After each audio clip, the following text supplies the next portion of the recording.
Why choose a Sleep Number smart bed? Can I make my site softer? Can I make my site firmer? Can we sleep cooler? Sleep Number does that. Cools up to 8 times faster and lets you choose your ideal comfort on either side. Your Sleep Number setting. Enjoy personalized comfort for better sleep night after night. It's the final days of our Black Friday sale. Recharge this season with a bundle of cozy, soothing comfort. Now only $17.99 for our C2 mattress and base, plus free premium delivery. Prices higher in Alaska and Hawaii. Check it out at a Sleep Number store or sleepnumber.com today.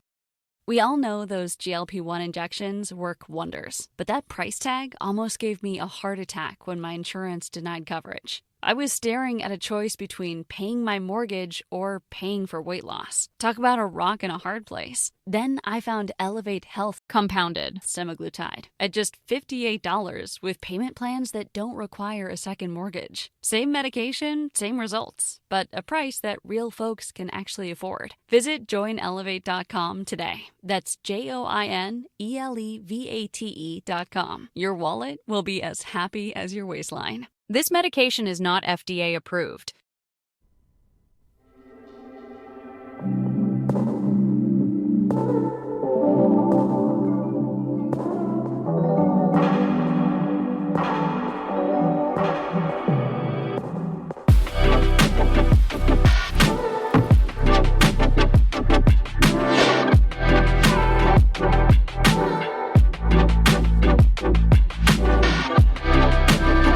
It's Sunday, the 1st of September, and this is Doing the Thing.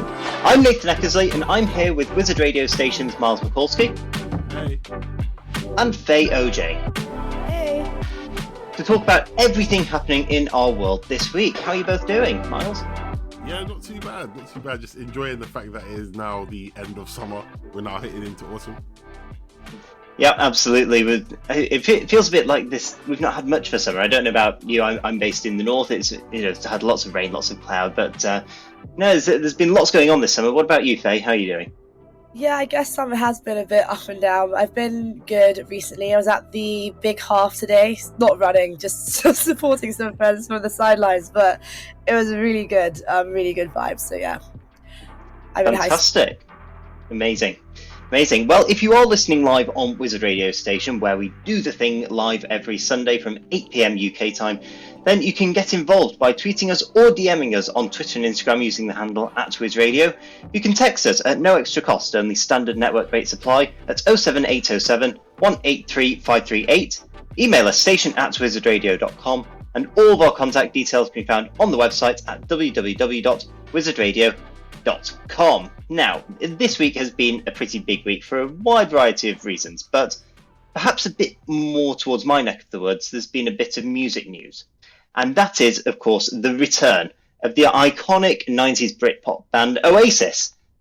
Noel and Liam have finally put their adversaries and difficulties and contentions to one side, putting their feud back in the past, and announced a 2025 reunion tour. Yes, 15 years after splitting up, and all of the tickets for the 17 gigs sold out almost immediately, with some very controversial pricing from Ticketmaster and other ticket vendors. So, what do we think about Oasis getting back? Myles, I can see you shaking your head there.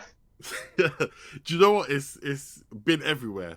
Like, everybody's been talking about it. I've seen people on Ticketmaster absolutely scrambling for a ticket. I've seen people who are from London actually have to go to Cardiff now to go watch a performance by themselves. I don't care though, to be honest. I'm not even gonna lie. Like, in the nicest way. Like, I think it depends on where you lie. One, if you ever liked Oasis. Two, also, it's like, I don't want to bring age into it, but I feel like, as you said, it's 90s Britpop. So most people who are excited are probably parents, older siblings, grandparents as well, can't lie. Like, they're living their best life in their heyday from 30 years ago into this situation. And for me, I just look at it and I'm like, that's nice. I won't be in attendance. I look forward to seeing some social clips. And that's just how I feel. But obviously, that's just me. So when it comes to your support of Oasis, are you a definitely maybe? I'm definitely not buying a ticket. That's definitely where I'm on the scale of 1 to 10. Okay, and what about you, Faye? Are you excited to see the rock and roll stars? I'm happy for everybody that's happy is what I would say. Yeah, I'm happy for everyone involved, but definitely a casual listener. You know, Wonderwall is a fantastic song. So is Stop Crying Your Heart Out. But, you know, if someone wanted to give me a ticket, that's great. I would go, but I'm not going to be scrambling, no. But how about yourself? I think it's quite an exciting thing, certainly for Manchester. You know, obviously they're such a huge, iconic Manchester band, and it's really a kind of nostalgia factor that's building around the Oasis coming back. Because let's not forget, you know, they've been apart for 15 years. There's not going to be any new stuff coming out unless something radical has happened as part of this reunion, and it's it's something that they really want to do to get back together. And to be cynical, it's not just trying to bring in all the ticket and advertising revenue. So yeah, I think it's quite an exciting thing. But I think that nostalgia factor has been a real key to this. And Myles, you touched on it there by saying, you know, it is going to be older people going to this to live up to try and reminisce and bring back the kind of Manchester and the music scene of Manchester from kind of late 80s and early 90s. So, what do you think about the role of nostalgia in music now? Do you think we are seeing a greater trend towards that with some of these reunions and bands getting back together, or artists making their third farewell tour, things like that? Oh, 100%. I mean, we look at it where I think it was either last year or the year before when N-Dubs came back. And I don't want to sound cynical or like I'm just a hater right now, like 5 minutes into the show, but I don't like N-Dubs either. But the way people were going absolutely crazy for that performance at the O2 and like it sold out instantly, nostalgia is such an important point, because with the amount of music that comes out on a day-to-day basis, you know, New Music Friday, hundreds of songs are being released, thousands if you're looking at it on a monthly schedule, probably even in the 100,000s. Like, people have kind of checked out of music. Depends on if you're really a music lover or not. And sometimes you just want to hear the music of your youth, or your teenage years, of your early 20s, wherever you are. And I think that's why when you get something like this, it's easy just to throw back, because you know you're going to go to the performance. People who are going to go, they're going to want to hear no new Oasis songs. We don't want to hear none of that. Just give us Wonderwall, and that's the only song I know from Oasis, so that's bad for me. But they want to hear the greatest hits. It's the best night of their life, and they go about their day. Do you know what I mean? But yeah, I think that's probably where nostalgia fits in. But it's so important. It's so important. Oh, completely. And sorry, Faye, do you want to comment on that? No, I just think it's interesting when it's like, you know, maybe it was a clean split and then they get back together. But I think in the case of Oasis, with them being brothers and it being a feud, there's kind of a lot more hinging on this than the kind of, you know, old money grab. I mean, I think in music, that's always going to have an element and people will take advantage of that. But even though I'm like not a massive fan, I think it is pretty cool that like 15 years down the line, you know, brothers can get back together and give people a good show. Yeah, definitely. Although on that point about nostalgia, you know, I mean, it's fantastic that there are these opportunities for people to kind of relive their youth. But I don't know if you've picked up on some of the commentary around the Oasis reunion, but it feels like in some ways there's been a bit of almost a kind of ageism around it, that, you know, people who experienced Oasis the first time around, they're the real true diehard fans, younger fans who obviously started engaging with Oasis music well, they obviously weren't around 15 years ago when they were kind of at their peak. And, you know, it feels as though there's almost a kind of sense of snobbery around it, as if to say, oh, well, you're too young to really truly understand what Oasis means. Yeah. What do you think about that, okay? I think that's a huge thing in music overall. Like, people always just want to be the first to find things, or to be, as you said, like the real OGs, the true fans. Like, I was listening to them before they even knew they were brothers, before Liam or whoever was out his mum's stomach. I was there before. But yeah, I think you're always going to get a bit of music snobbery. But as Myles said, I think, yes, there is like new music coming out, but there's not, I don't know, maybe one of you can correct me if I'm wrong, but I think there's less there's more of like less almost. So a lot of people are going back, like even people who were just born in like the 2010s or whatever, going back to find music that maybe like meant more, that's different to what's coming out now. So I think that they feel like they have rightful claim to it. But yeah, I do understand it. I do understand why people would feel like that, because you really feel like you were there when it was happening, and now people are just getting there now. Yeah, Myles? Yeah, I agree. I think it's weird because you look at it like everyone should be entitled to go, and I'm like Nathan, like you were saying, like we're seeing this kind of ageism snobbery going on. I saw like a tweet or I don't even know what you call it now, an X on like someone saying, "Oh yeah, Chloe 21's going and she doesn't deserve to be going." I'm like, let Chloe go, let Chloe cook. If she wants to cook, let Chloe cook. Like as simple as that. But I hear it in this perspective of, you know, like if you're someone who grew up with the band, like you want to live that memory. You probably want to go with your friends. You're gonna regress. It's nostalgia, really. But at the same time, it's first come, first serve. So whoever's there first on Ticketmaster, whoever, you're entitled to it. But I do understand it from both perspectives, because I'm like, yeah, but people are, one, there's main character syndrome that goes around these days, and two, like people don't care about, if you're in a queue and it says there's 10,000 other people, do you think I care about the 9,999 other people? No, I care about myself and my 5 friends. So it's open to everyone, and I think it'll be a good time. It'll be a good celebration, and fundamentally, it's about the music. It's about Oasis getting back together. I hope they actually stay, you know, in good spirits and actually do these gigs, because that would be the worst situation with all this hype, and then all of a sudden they have an argument about who's gonna, you know, do this stage lighting, or do we want this vision, or we want this track list, and then they split, and then it's going to cause absolute bedlam. So I'm just hoping it goes through. Yeah, absolutely. I agree with you. I think that, in saying that, if I was Chloe, so Faye, 26, and I know the only song that I know is Wonderwall, I feel like I have no right being in the front when, like, Steve, 64, has been waiting for this for the past 15 years. I feel like this is what people just don't have these days. They just don't have the self-awareness. Like, I feel like if it was me, I would stand a couple rows back if I was just going for one song, honestly. Yeah, I think with that though, that kind of opens up another conversation about the kind of new and up and coming artists as well, because yeah, obviously Oasis has this huge following, kind of cult following, certainly a very localized following for Manchester and the Northwest. But what does it say about the fact that, you know, everyone's so hyped about this band from 20, 30 odd years ago getting back together, and not so much putting an emphasis on some of the new talent coming out? So one example of this is just last week, actually, Blossoms, another Manchester band, great band, loved their music, but they were playing Withenshaw Park as the kind of big local bank holiday concert. But literally, as soon as their concert finished, that was the first confirmation that we had that Oasis were getting back together.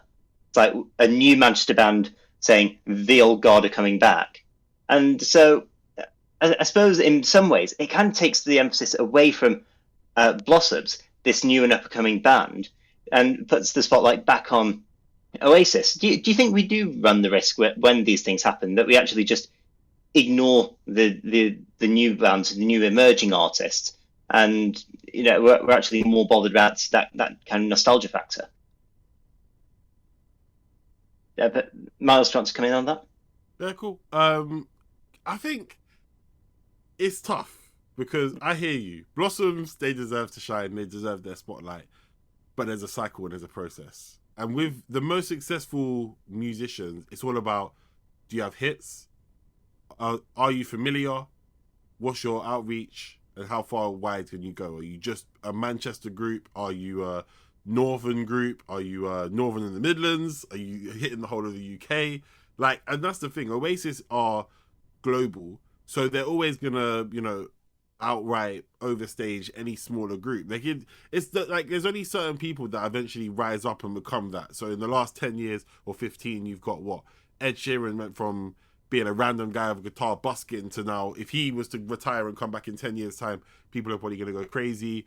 Adele, I'm trying to think of a few other people who would be on that kind of like that level. Even if we throw it back, because I was having a conversation about them, if Blue decided to come back, and say we're gonna do All Rise and One Love and all that, it's not gonna be Oasis level, but there's gonna be a group of people who are gonna say we love this 2000s pop, and we see that in loads of different tours that go around. There's loads of R&B tours at the moment, I think like Drew Hill, and there's loads of people that are going around trying to basically live their best life and get their last bit of change in what they can do. And I think it's just, we have to kind of, protect some of the other bands, but they also need to be managed properly.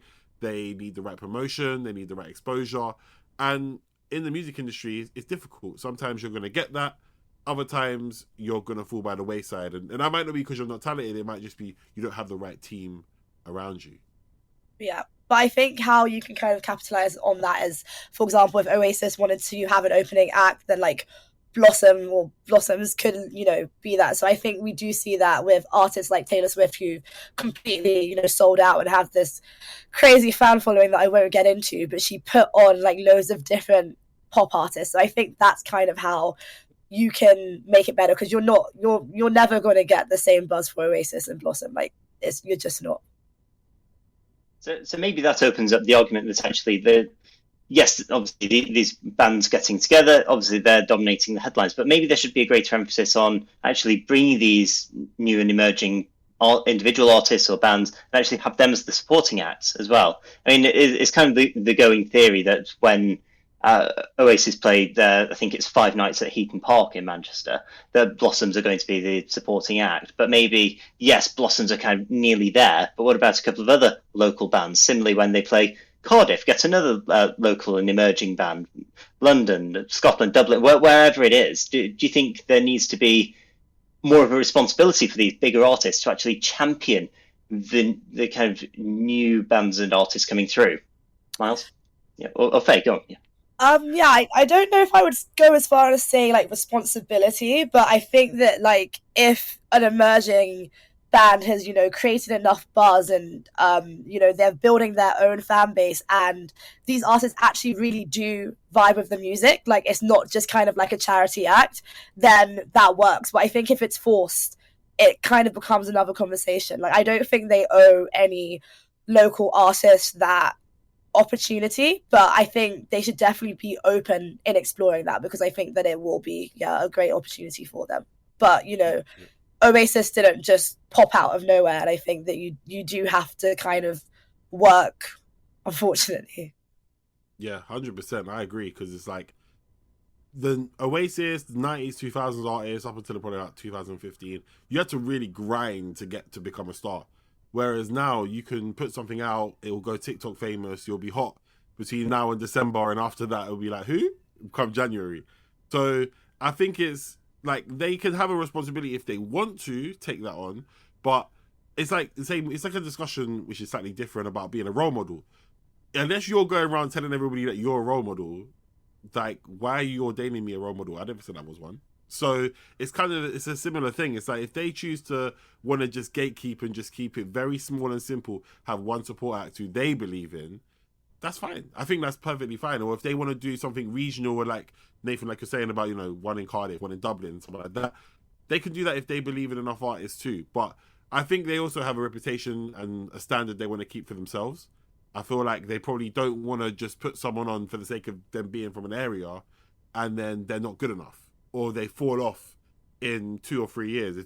It's when you see the rite of passage for a lot of musicians, like I believe in this artist, they want them to be around and take the mantle that they're sitting on, and so on and so forth. Where is if you get a random person, they start singing, they might get a few yays, but people might start talking over them, and it will just be like, okay, that was a moment. But even still, we're just here for Oasis. Most of the time when you go to shows, a lot of warm-up acts, they don't even get love anyway. They're just, unless it's a really big name, most of the time people are just like, yeah, chat, get a drink, yeah, cool, go toilet, cool, come back, yeah, and then they just go about their business. So it'll be interesting to see what Oasis do and like the build up towards, especially the first show, because they'll be comfortable by the second or third one.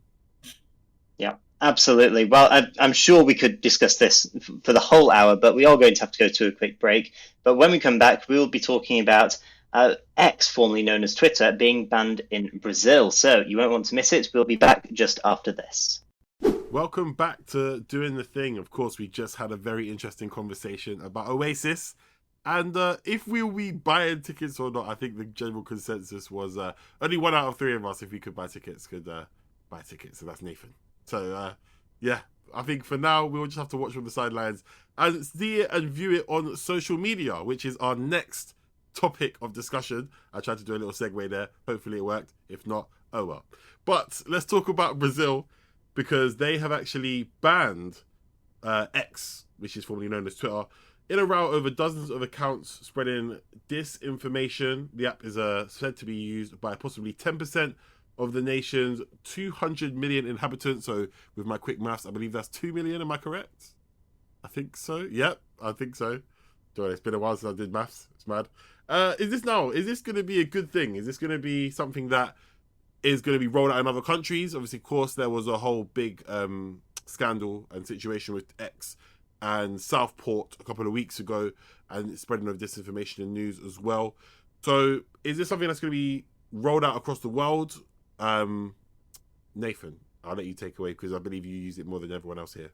Yeah, I'm quite a reluctantly avid Twitter user, not because I have much of a connection or affinity with the service, but simply because I use it for a lot of news gathering services. I think I'm probably one of the few people who actually uses it to follow people they actively disagree with as well as they agree with, just to try and get that plurality of voices. And I think that's why it's so dangerous that the Brazilian Supreme Court, the justice there, Alexander de Morales, has decided that he's going to essentially ban the service in Brazil. Limiting people's right to freedom of speech, right to freedom to access information, is so dangerous, and it just leads to wider issues. If anything, it leads to more disinformation, because if you can't freely access information, then of course certain rumors are going to circulate, certain word of mouth is going to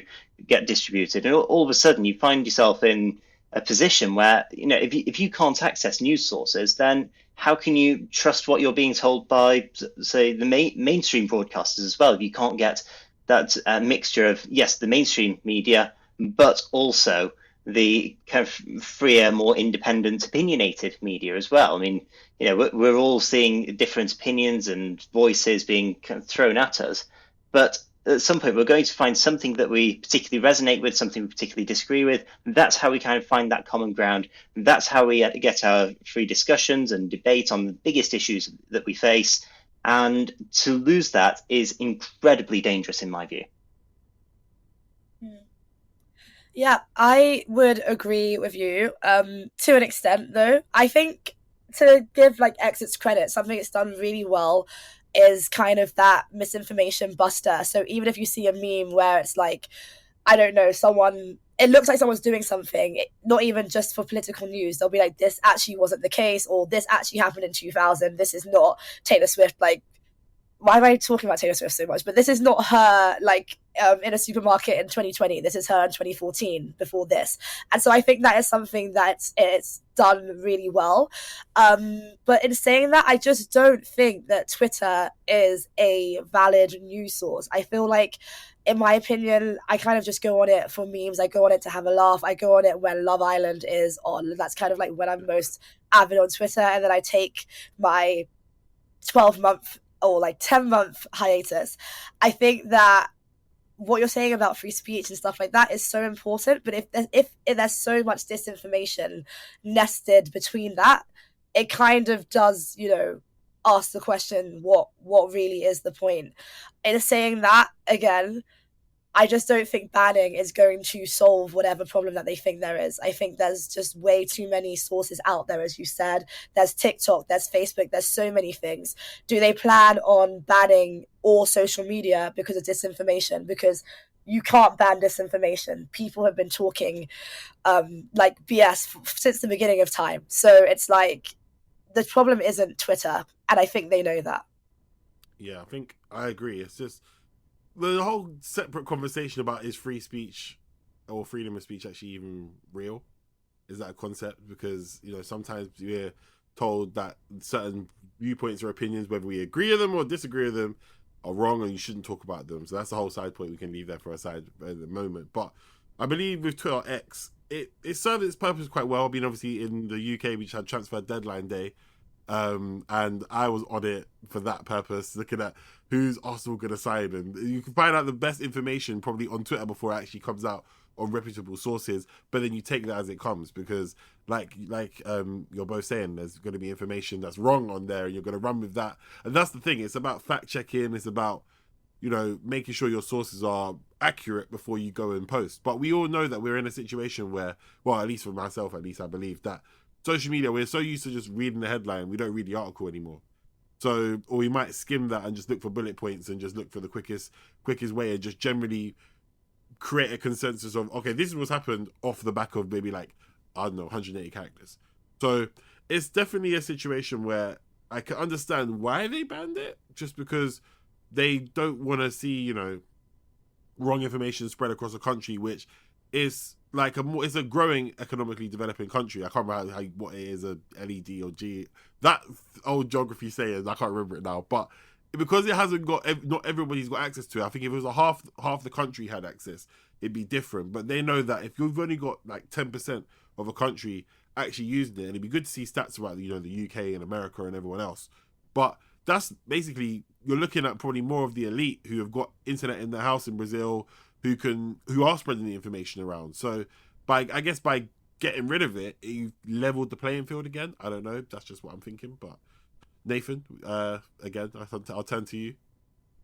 I think one of the main problems with this is the fact that the judge who's ordered that Twitter, X, whatever we're calling it, we'll go with Twitter. The reason why the judge has banned it is ultimately because the judge has a personal vendetta against Elon Musk. I mean, that's basically it. When you see the court papers that's being filed and you know, the various the documents associated with this, it's basically that the judge doesn't like Elon Musk, doesn't like the people that Elon Musk associates with, and thinks he being involved in the public discourse of Brazil is a net negative.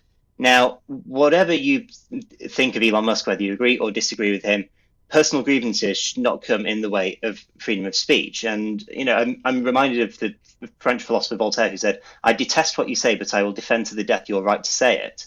You know, we might not agree with everything that's on there. There's a lot of disinformation put about there, but, you know, it's only by using the service, it's only by engaging with these accounts that we actually work out for ourselves what's true, what's not, what we can agree with, what we can disagree with.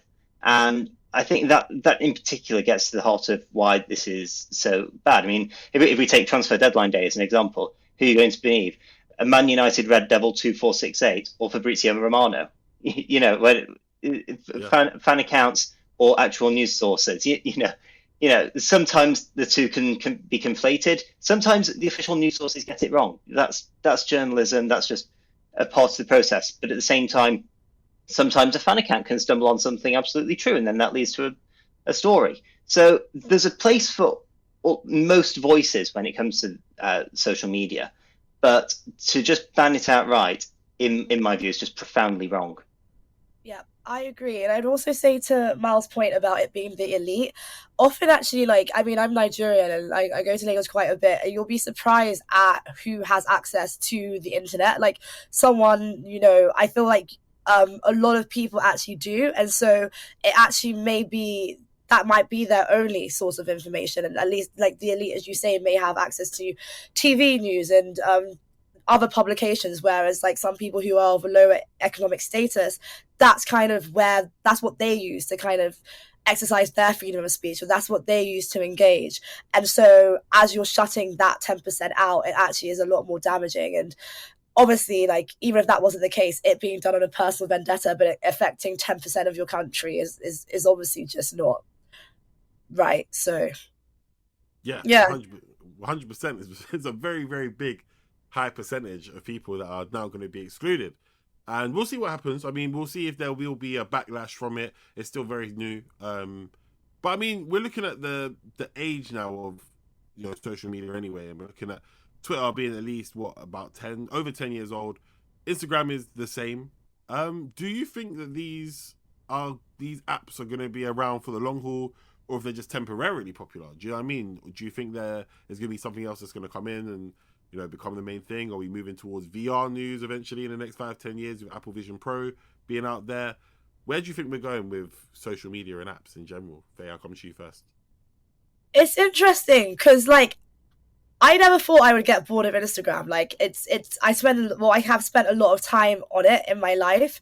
I remember when like Snapchat came out and then Instagram did stories, and the only Instagram story I made was that like I posted my Snapchat. I was like, I'm never going to do Instagram stories, and then I just like left Snapchat stories, and then like Instagram has been my go-to app for probably for the past like 10 years or so. But I'm getting so bored of it, and I don't know if that's like my age. I don't know if it's just that I don't really care about what people are doing in their lives. Like I just don't. And I look at my brother's age, he's about 18. And I think most of them, okay, let me not say most, just from one 18-year-old, but sorry, he's even 20. However, he has like a private account, and I think that's what he uses and engages in a lot more rather than like posting on his main account. And I do know like a lot of Gen Zs, like they'll have like one post and then they hide all their posts. I don't understand the logic, but I have seen it frequently. So I think it's an interesting question. I mean, I think TikTok will become like a lot more important, but I do find that with all of these social medias, it seems like they have a kind of age, like maybe it's a 10-year lifespan. It was Facebook, like when I was in school, Facebook moved to Instagram was moving to TikTok. So it is interesting, like thinking about what would be the next thing. I know, sorry, I'll come to the end of this ramble soon, but in lockdown, I think people kind of invested a lot in VR, like Meta did, and I think that kind of paused or dialed out when people realized they didn't really want to interact with people in that way. So, in short, time will tell. I'm really interested, but I'm not really sure what could come out that would be so revolutionarily different. But I personally am getting bored of Instagram. Nathan? Yeah, I mean, I absolutely despise TikTok. I think it's one of the greatest evils in the world.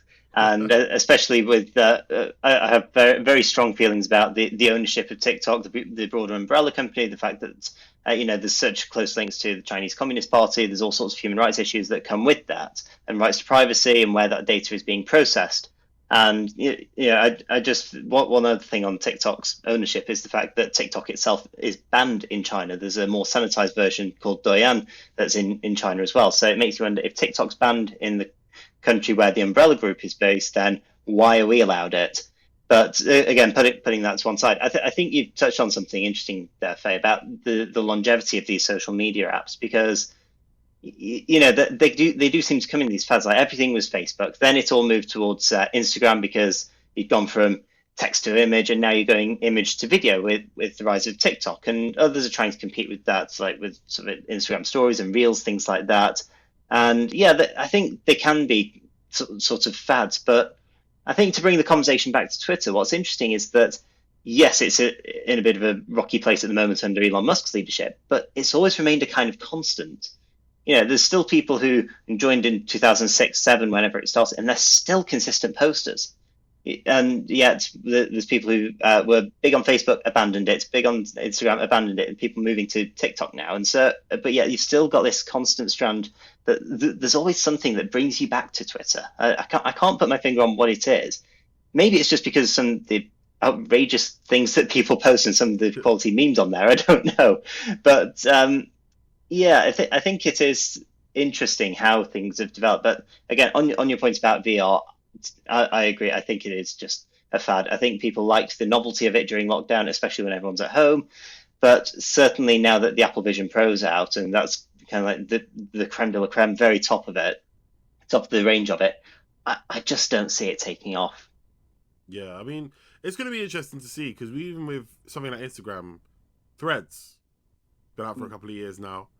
I keep getting notifications come up saying, oh yeah, like this person wants you to join their thread. No one's joined no one's thread. No one's invested in that whatsoever. So, I mean, it's going to be a situation where let's move it away from that. What's the ideal app for you? What would you take from each app? I know it's a big question on the spot. What would you take from each app to make your ideal app that everyone could use? Nathan, I'll go to you first because I see the brain ticking. Oh goodness. I mean, as Twitter X is the main one I use, I think the wide variety of active users on there in prominent positions. So like obviously I do news, current affairs as my main show and interest, and so to get those voices there, but give them the opportunity to say have longer written posts. Like there's only so much you can say in 280 odd characters, but putting more of a focus on long form content. I suppose that's kind of verging into Substack there, but I guess a kind of happy medium between the briefness of Twitter and the long form, nuanced, more considered debate of a Substack. Some kind of meeting point between those two. Fair. I just want to laugh, honestly. That's the only reason I open any app right now. I just want to laugh. So I think whatever it is, if I'm laughing at a tweet, if I'm laughing at a reel, if I'm laughing at a post, put that all together in one app, but just take away like all the bad vibes. So people who don't find the stuff that I find funny, if there's just a way to block them away, do that. So it's just like a collection of things that I find funny with people who find it funny as well. People who are as unhinged as I am, a no judgment space. That is what I want. That is what I need. And that is why these are hypotheticals, because that is not going to happen on any form of social media whatsoever. But the point that I want to extract from that is social media, bad vibes, right? We'll go into it really quickly. Maybe more when it comes to like an editorial or like a article being released on social media, you're not really going to get bad vibes as much. But for your average kind of person who's just on there just to tweet about their day or a show or some whatever is trending at that time, do you think there needs to be more positivity spread across social media, or how would you? Because this is going to sound like a dictatorship now. How would you enforce more positive vibes on social media? Yeah, that's a tough one, because as you said it, I started to think about our freedom of speech conversation, and I realized I don't actually believe that everybody should have an opinion. I think that some people's opinion should actually just not be allowed to leave their brain. I just think it's like poor takes all around, and I do think that sometimes bad vibes are valid to, correct the taste and opinions that are going around in society. However, like, I also think that about myself, and sometimes I'll be tweeting something and I'm like, I don't even care about this. So like, why would the next person care? And so I think that like I'm able to self-validate myself, but I think that there needs to be some validation, cross-validation about what is spread on social media. Yeah, I would agree with that, and maybe extend to maybe just. I mean, I know it's probably counterintuitive for the social media companies, but actually just encourage people to post a bit less. We don't need to put all of ourselves, all 100% of ourselves online at 24/7, just every waking moment making content. Just hold something back, add a bit of mystery to life again. Not everything has to be accessible. Not everything has to be monetized. Not everything has to be content. Just bring back personality, not just crafting personas for an audience on social media. I think if we get away from that artificial state that people find themselves in by posting constantly, then we will remove some of those bad vibes. 100%. Couldn't say it better myself, but honestly, unfortunately, the way we're moving, it's going to be a long time for that. And AI is something interesting that we should talk about right after this, actually. Welcome back to Doing the Thing. I am here with Myles, McCaulskey and Nathan. And just before the break, we were talking about all things social media. Now I want us to move into another type of technology. It's everyone's favorite. It's artificial intelligence, AI.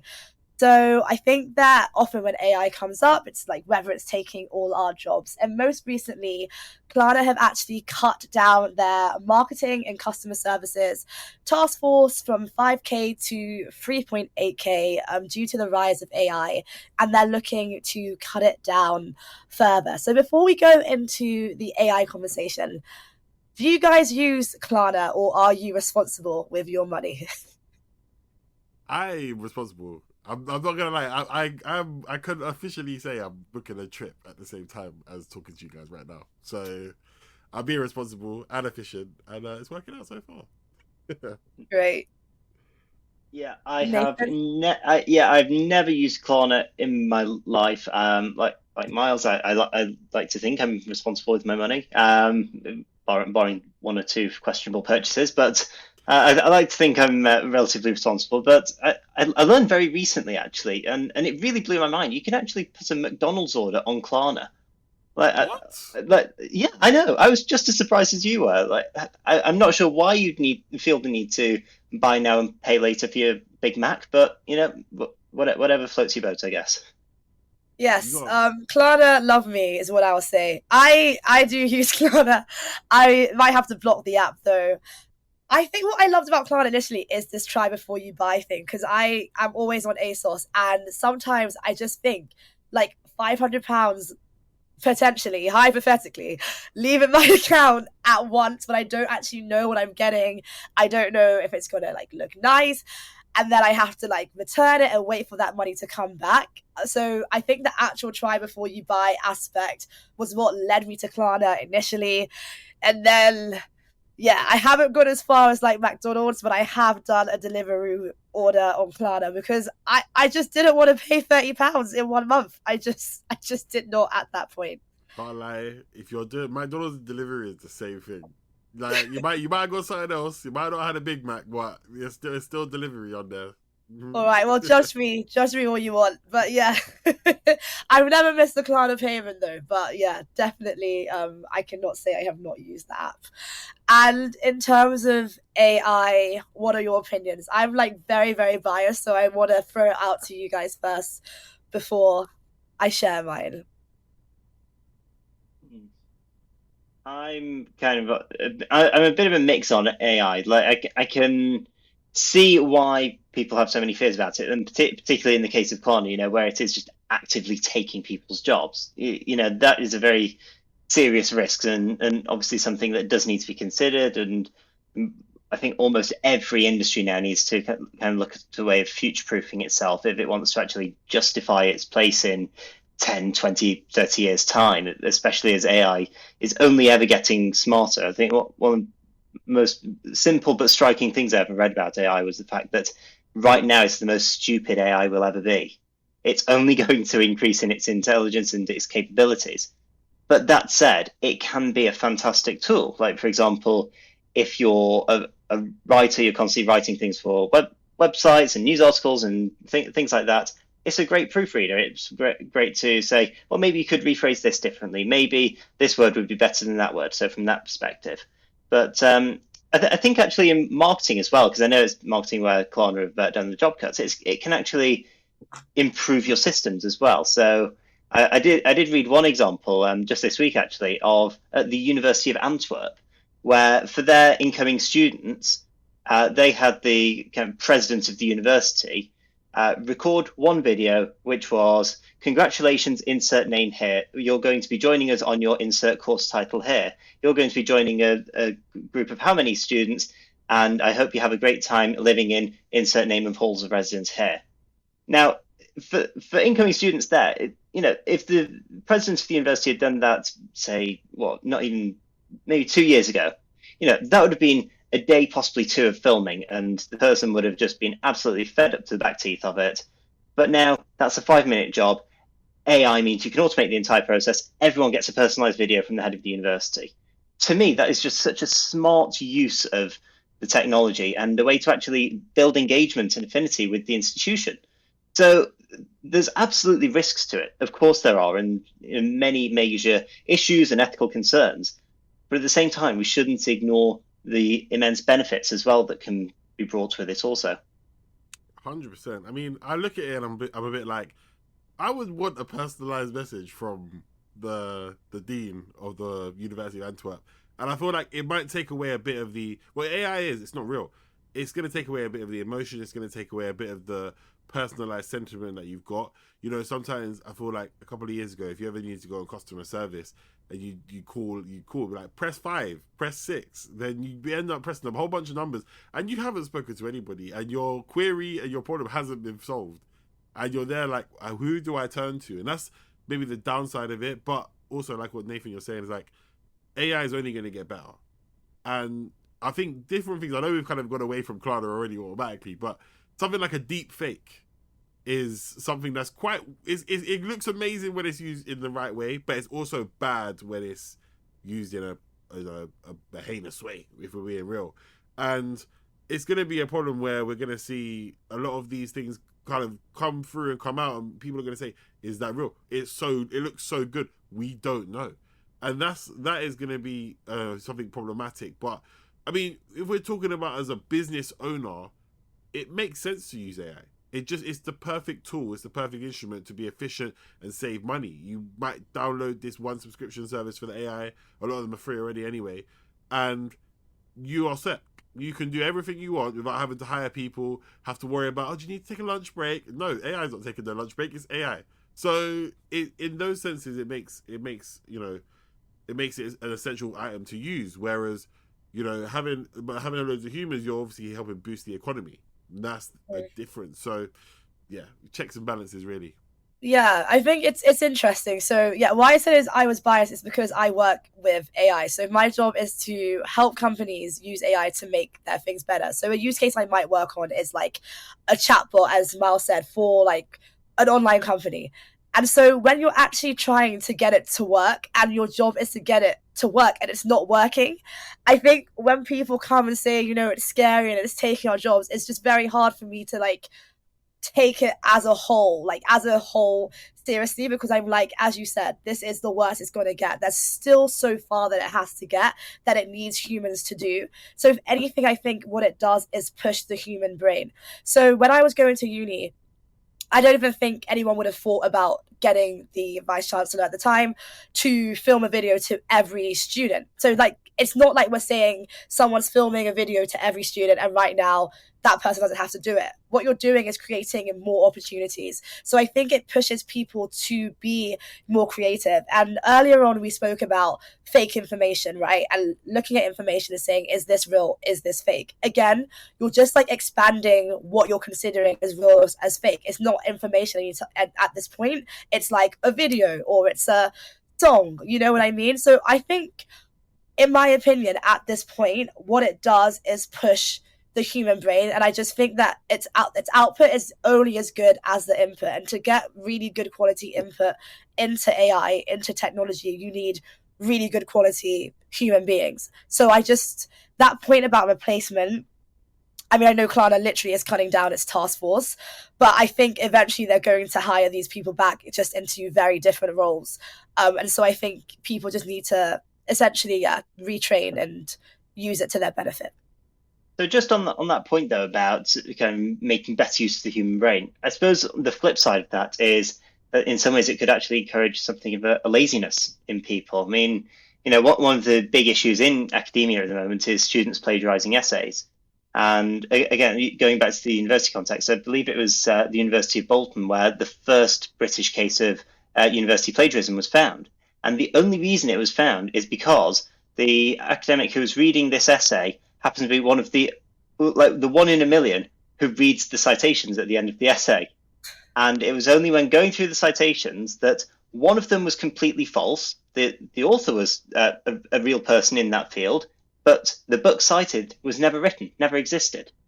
And the second citation was so ridiculously niche and archaic and old that there's absolutely no way a standard undergraduate student, even the most applied and well-researched undergraduate students, would have ever found this article, because it's the sort of thing you discover when you're a 70-year-old professor, that kind of niche in some ancient library in rural Germany, something like that.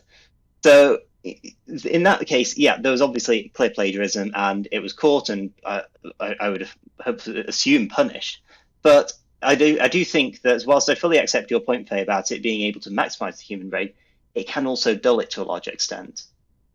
Yeah, absolutely. But I love the examples you gave about the citations just being forced, because I think those show the weaknesses of AI. And really, like, as a university professor, you should be, looking at those citations. So I think that, I mean, I'm happy that person was caught, because I think, you are going to get that. And I know even before, again, AI, there was still plagiarism, possible in universities. So I do think that it goes back to individual human beings and how they choose to use it rather than the technology itself. And I think that's what we find in all cases of technology, because technology does come in waves. Like we've said, we've spoken about the social media phases, and it will always come in waves. And so you're always dealing with, are there bad actors? And as we're dealing with humans, there always will be bad actors. But I just find it hard to believe that it's like the fault is with the technology, basically. And I'm not this passionate about AI on Monday to Friday. It's actually the bane of my life. Yeah. Do you know what? I think it's just... Well, I'm afraid we are running a bit short on time. So, Myles, I'll give you the final word on AI. Okay, I was just going to say, going back to the point of, looking at jobs and stuff. I don't know. I think it might be a situation in a long time where we're going to look at, AI being trained up by humans and then AI being completely taken over. That's what I'm going to say, because we're running out of time. Yeah. All right, short but sweet. Well, thank you both very much. And I am afraid that is all the time we have on this edition of Doing the Thing. Thank you very much to Myles and Faye. Where can our listeners find you both? Myles, where can we find you? When I eventually do use social media, at Myles McCaulskey. And you can find me at fe.oj on TikTok and Instagram, and fe_oj_ on X.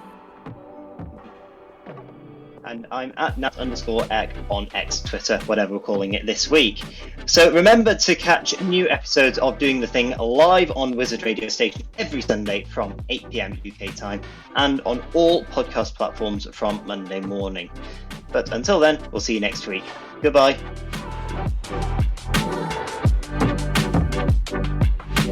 Bye.